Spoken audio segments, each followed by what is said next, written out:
What's up, mathematicians? This is section 3.2b.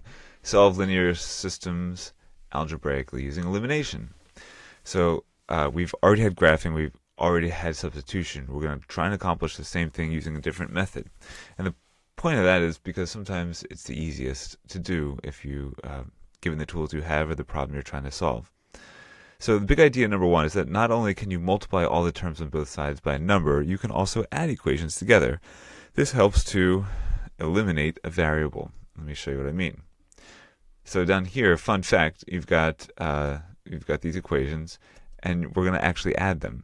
So 1 plus 2 we know is 3, 2 plus 3 we know is 5, but if you take this top equation and add it to this bottom equation, you get a third true equation that's as well.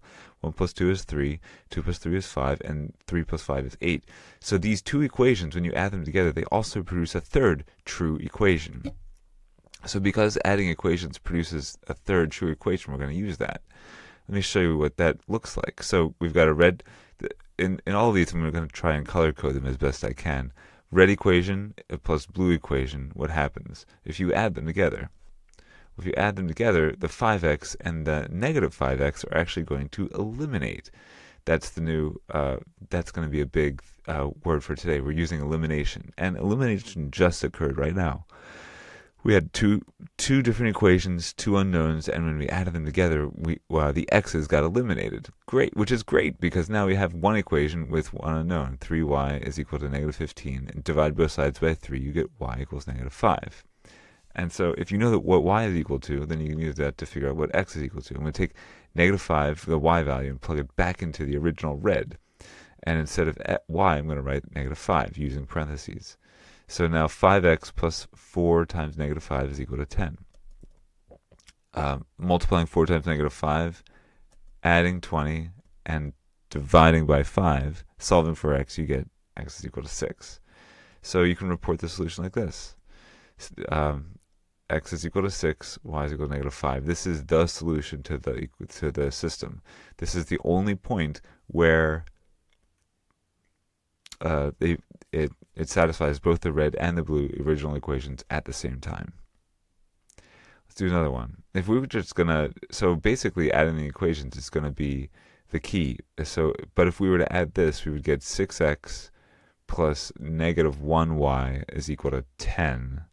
And that might be a true equation, but it might have the same solution as the other two, but it doesn't really help.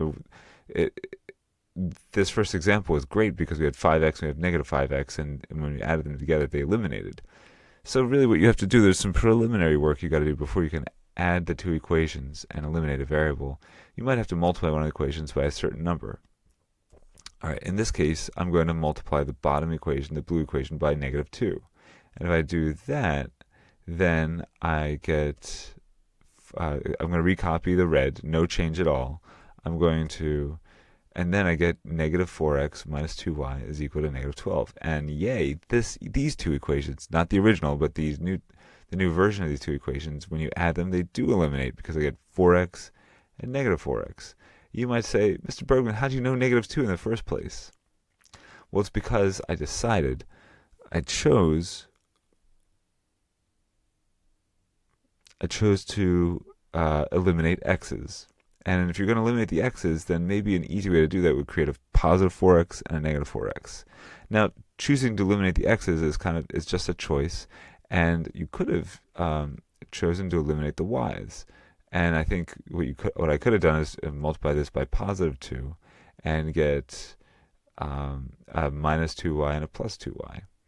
So that would have eliminated the y. So there's a certain amount of choice that you have when you're doing these. Multiple ways of accomplishing the same goal to get to the same solution. But anyway, I chose to eliminate the x's, and then when I do that, I'm going to add these together. By the way, it really helps to be clean and organized and methodical and like line everything up in rows and columns. That just helps with the addition. So I put the x's on top of each other, the y's on top of each other, the equal signs right there, and the numbers right on top. So adding is much more straightforward. You're more likely to get the right answer and not make a mistake.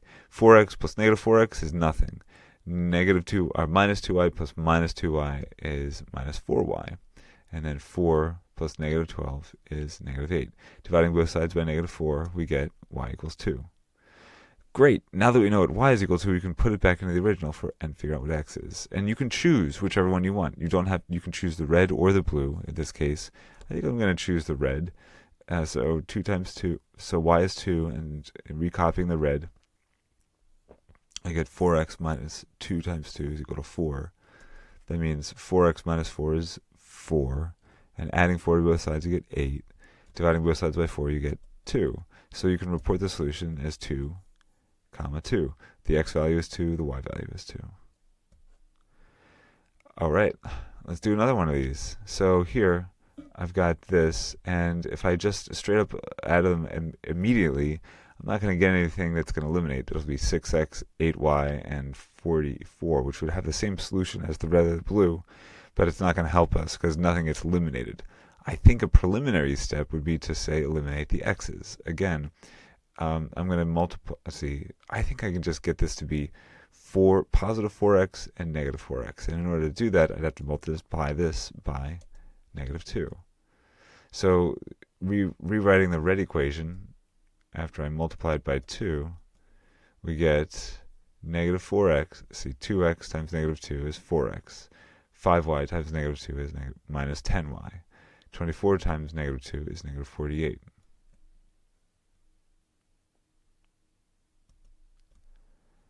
And then we got these two equations.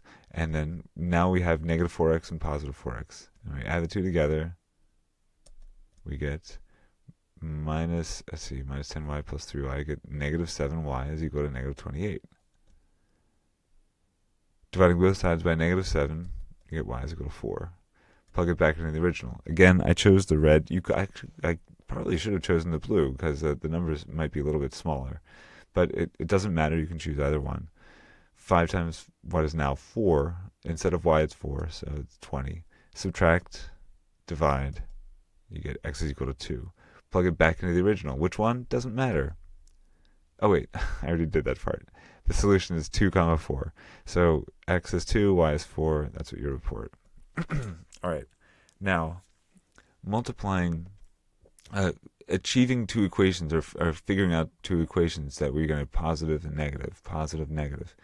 And that was, that only took one step because I was able to, like the least common multiple of 2 and 4 is 4. And the least common multiple of 2 and 4 here is 4 also. But what's the least common multiple of 2 and 5? Like you have to multiply one of these up to the other. You can't really do that. So what you have to, at the end of the day, what you have to do is multiply both. And in this case, I'm going to multiply the top one by 3 because I'm going to try and get a positive 21y and a negative 21y.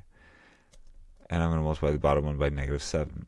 That's a choice that I made. I could have, if I'm eliminating the y's, then I need to get a positive 21y and a negative 21y. I could have just as easily eliminated the x's, something like positive 10x and negative 10x. I could have just as easily multiplied this by negative 3 times positive 7 to get the top equation, have all the negatives, but I chose the bottom. And this is what it looks like. Multiplying the top equation by 3, you get 3 times 2x is 6x. 3 times 7y is 21y. 3 times 17 is 51. Negative 7 times 5x is negative 35x. Negative 7 times 3y is minus 21y. And negative 7 times negative 1 is positive 7.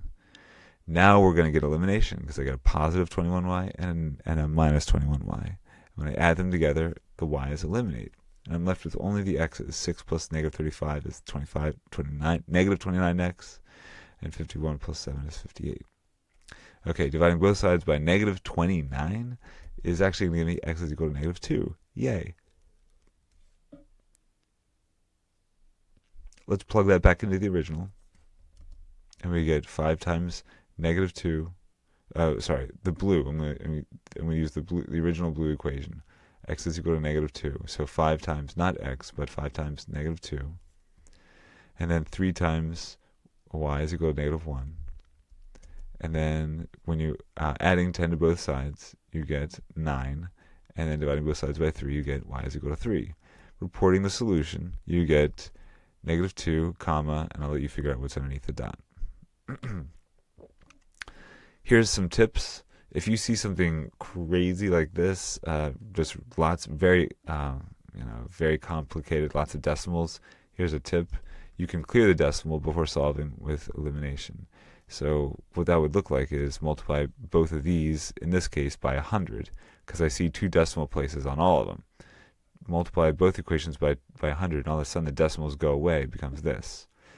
If you see an equation with fractions, clear the fractions. We're solving with elimination. Take another, there's some preliminary steps here. You have to multiply by -2, multiply by these equations to get a least common multiple that'll eliminate. Well, do the same thing here. Take some preliminary work and clear the fraction before solving with elimination. So the least common multiple is 2 and 3. So I think if I multiply by 6 and 5, then it'll clear the fraction. Like 1/2 x times 6 is 3x. 1/3 y times 6 is 2y. And then you have to also multiply the -17 by 6 to get -102. But here, if you multiply this equation by 5, then this 3/5 becomes 3, 1/5 y becomes y, and 3x equals 15x. So these versions down here, the bottom ones, are a lot easier to solve because you took the preliminary step of getting rid of the decimals and fractions. Big idea number 2. Excuse me. All 3 methods produce the same solution. So you could have something like this, and I could easily see solving all this by all 3 methods. Graphing, it would look like this. I might have to add 2x to both sides, but that's fine.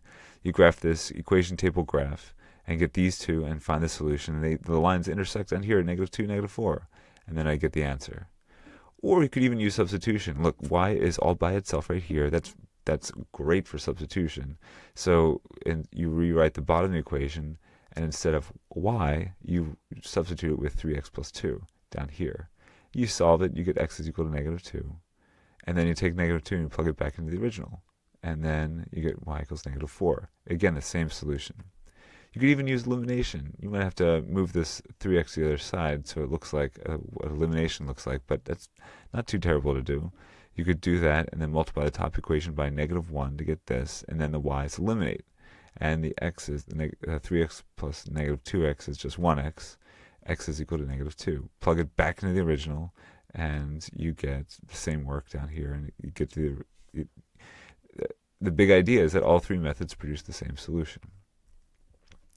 Big idea number 3, regardless of the method, it doesn't matter if you use graphing, substitution, or elimination, you can identify the 3 cases as well. Look, the 3 cases are this. At the end of the day, these 2 lines are either going to intersect once, they won't intersect at all because they're parallel, or they'll intersect an infinite number of times because they have an infinite number of solutions. And if you solve it by graphing, then you should be able to identify the 3 different cases. There they are. If you solve by elimination, what it looks like is this.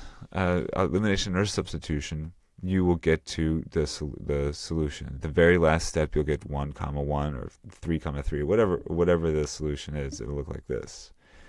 But if you try and solve it using elimination or substitution, like here, you'll get a false statement. Check this out. You go to use elimination and you multiply the bottom equation by, say, -1 to eliminate either the x or the y. You actually end up eliminating both at the same time. You get a false statement like 0 is equal to 4. And that's equivalent to solving by graphing. Like here, there's no intersections, therefore no solutions. And here, if you try and use elimination, you get a true statement. Like here, what would be graphed as 2 parallel lines turns out like both of them eliminate, and you get 0 equals 0, which is just a true statement. It's always true. It doesn't matter what x or y is. You'll be able to find a solution. So that was one solution, no solution, and infinite solutions, or which is sometimes called an identity. Last thing I want to introduce to you is a little bit of terminology. Sometimes this pops up. A consistent system, and when I say system, it's like a system of equations. These are all systems of equations, and they either have one solution, no solution, or infinite solutions. As consistent is a system that has at least one solution. So this has exactly one, therefore it is consistent. And this one, and so is this one as well. This one has infinitely many solutions, so we call that consistent also. But if it doesn't have at least one solution, that means it has 0 solutions, then it is inconsistent. You can see the IN right there for the opposite of consistent is inconsistent. Next, some terminology. Independent system is a system that has no duplicate lines. So I don't see any duplicate lines here. We call that independent. I also don't see any duplicate lines here. There's 2 separate lines graphed, and so therefore it is also independent. But here I do see some duplicate lines, so basically the same lines that are on top of each other, and we call that not independent, but the opposite, which is dependent. All right, y'all, I just wanted to drop in and say my favorite sandwich ever is one made by the Goosey Gander at the college town where I went to. Where I went, Lehigh University. If you ever in Bethlehem visiting Lehigh, go to the Goose and eat a turkey Diablo. Turkey, it's spicy. It's got lots of protein and it's really flavorful. Unless you're vegan, turkey Diablo is the way to go. Take care, y'all, and I'll see you next time.